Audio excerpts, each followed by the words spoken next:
"Move forward!" Captain Williams shouted, his voice cutting through the chaos as the deck swarmed with people escaping from below. Quartermaster John Speakman stood against the howling wind, his hands trembling as he fired signal rockets into the dark sky.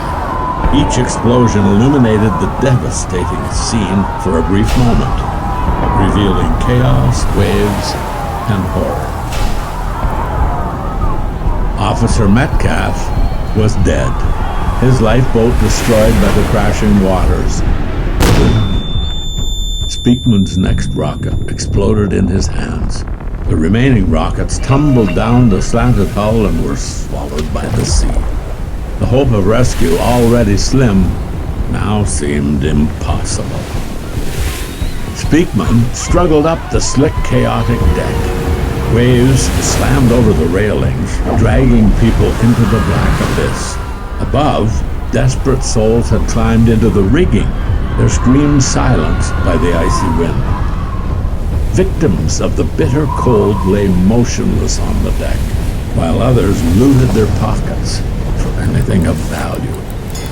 The sea was now breaking over her as I was wildly traversing the sea-washed deck. I apprehended the thought that life with us would soon have an end, and that my evident fate was sealed. Having reached this side of the ship, I soon got into the rigging, where I remained for a good while.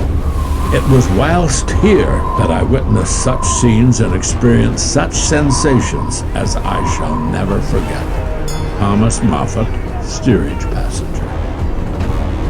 The only option now was to swim.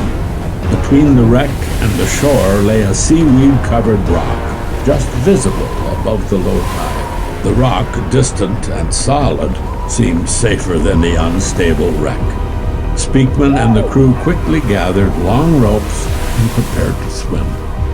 Quartermaster Owens went first. He tied a rope around his waist and plunged into the icy water. He swam furiously against the waves towards the rock. He was overwhelmed. Defeated, the crew hauled him back. Now it was Speakman's turn. With the rope secured around his waist, Speakman threw himself into the frigid water. The cold was debilitating, but he pushed through. He battled through the waves, and in a final burst of strength, he crawled onto the rock. His effort had created one narrow path to safety. One by one, survivors began hauling themselves along the rope. Their fingers numb and weak, they struggled to reach the rock. As more people crowded onto it, the rock grew smaller. The tide was rising with each minute. The overcrowded rock shrank beneath their feet. Once again, Quartermaster Speakman risked his life. He bravely swam through the violent water, barely making it to the shore. With a new rope secured, the hardiest men of the rock waded through the chasm between the rock and the land. Some made it, while many perished in the attempt.